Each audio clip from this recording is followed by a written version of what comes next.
Welcome again to another episode of MTV Monsta TV. Chief Monsta here, and today I'm going to talk about how to keep your renovation on track.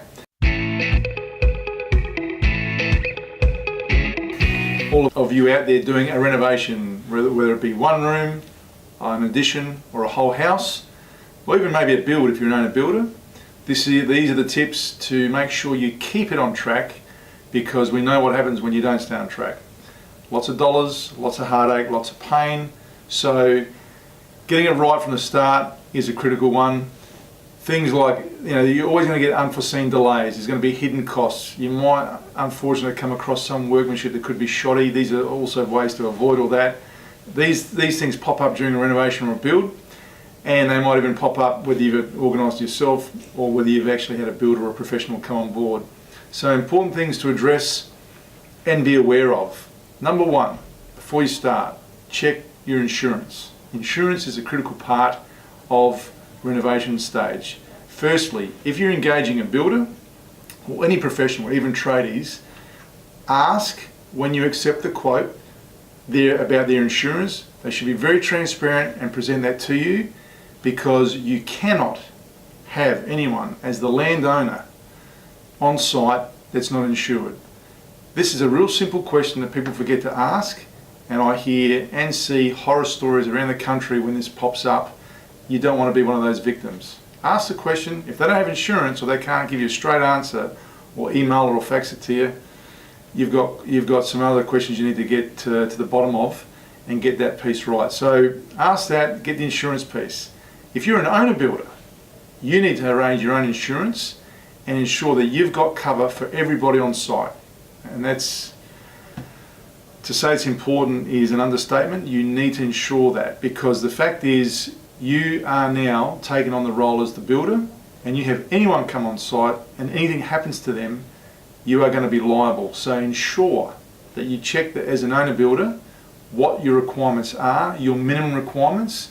And me personally, I always take a step above that, because you don't know what could happen for the duration of the renovation, particularly if you're doing something that's quite lengthy in time or a substantial size project.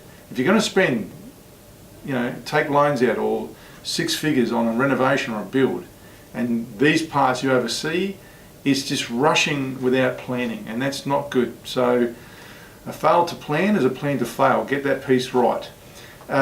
You also need to check, maybe depending on whether you're in the home or not, do you need to, or have you checked in with your home and content insurance policy? Does it need to be maintained during that renovation build period, particularly if you're not there, or whether you can suspend it? Speak to insurance brokers. I'm talking a lot about insurance in here, and I don't have a lot of experience with insurers direct, but I know that in the discussions with professionals over the years, these are the important facts to get right, because insurance is where you have your assurance.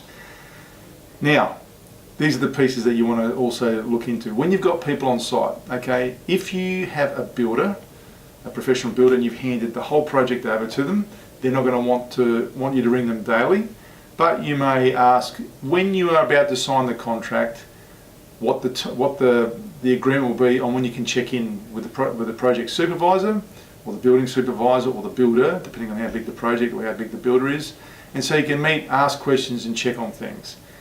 However, if you're coordinating yourself and you're an owner builder, or you've got a reno and you're dealing with trades yourself, have a weekly check-in. It's a rule, again, preparation and planning. Get the weekly check-in with the builder or the tradies. Phone, email, Skype, site meetings are good ones, and cover the items for the week ahead. So what's a good thing, and no one wants to be phoning on a Sunday night, but on a Monday or on a Friday afternoon about what's going on next week, check on that, understand what is going to be scheduled, and then you've got that in place, and you can check off the week after. The follow through is important as well. But at least you know what's going on. Anything of major importance going on in your site during that period, you're on top of it, you're aware of it. Not that you rock up one day and find a huge hole in the ground or something that's landed on site that you weren't aware of. You have every right to understand that, be aware of it, know what's going on. It's your money you're spending. The other thing is the scheduling piece. Now, you can get an old spreadsheet out, an Excel spreadsheet, or you can write up one yourself, or there's some really cool apps these days that give you some scheduling or project management for the amateur or for the starter on how to actually schedule all the different people you're going to have on your site, and you check on that, and so you know exactly for the month ahead, for the project duration, who you're going to have at what stage, and then as they're completed, you mark it off, you know what's coming up. If something hasn't been completed, you can see the mud map of what needs to happen, and have that communication, ask the right questions. That follow-up process with your builder, your tradies, your suppliers, your service providers is vital. So you can only do that follow-up process if you've got some sort of scheduling plan and you can follow that through. This is the question that people forget to ask, especially if you don't own a builder or you've got a renovation or an extension happening. Ask your tradies or your builders, what is it they want from you? What can I do for you? What do you need from me before you guys get there or before you're going to start? Because by asking that, before they arrive, everything happens in place. There's no excuse for delays. There's no hold-ups.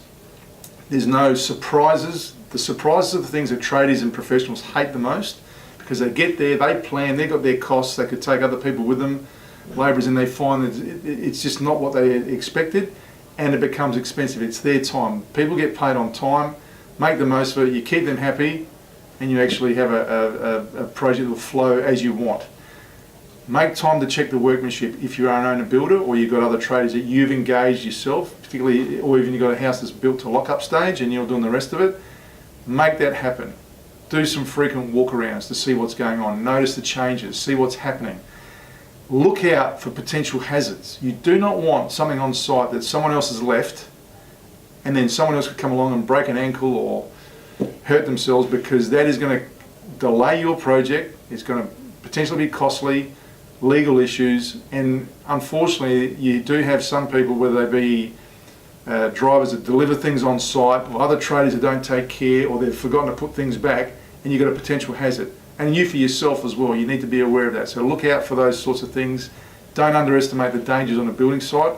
It doesn't need to be a big commercial building site for it to be dangerous. It can be just a home extension or a couple room renovation where you could still have danger, so be aware of it as well. Even things like fumes, what could be left exposed, flammable materials left on site. Check that out, and check for waste, because waste is at your cost. If you haven't negotiated it, make sure that who you're paying takes their stuff off site. If you had negotiated to get rid of the waste and you've got a dump bin there, then that's fine. That's something you've already had arranged. Communicate. Regular communication, it really is the key. Besides the planning side, talk to the people you're engaging. Talk to the people. They love someone with a personality. You don't want to be a pain in the backside to anybody, but get things in writing, back it up, ask questions. Like I said before, you've got every right to ask a question. It's your money you're spending. Do it right. And if people don't want you to talk to them, then you've got to question if they are the right person for your site, because they really shouldn't be hiding anything. They should be very transparent. And I've said this before, when they're finished, they should actually walk you through, check off the work with you, and so you know exactly what you've got. If you've got questions then and there, you can ask before they've gone off to another job, and you need to wait a week before they come back to fix it, and then you pay them. A simple one from that. In the event you ever have anything that turns ugly, and I'm talking about a situation where it hasn't gone right, it is a tough one, and that's the honest truth. But if that happens, you've got bodies like the Housing Industry Association, the HIA, the MBA, Master Builders Association, particularly if you're builders or trades, you've got members from there. Your local council sometimes or shire can be of help in their building departments in guiding you. You want to avoid lawyers if you can, and ombudsmans. Yeah, I think that term is correct. You want to avoid that where you can, because it takes time and it gets drained out. But be prepared, understand that. Like I said before, if you get all the planning and preparation right first, you actually find you don't find these things, they don't unravel later on, and you avoid those issues, and you keep your renovation on track. Looking forward to seeing some of your photos of your renos or your new builds. Don't forget to subscribe to MTV. Lots coming your way. We'll see you next time.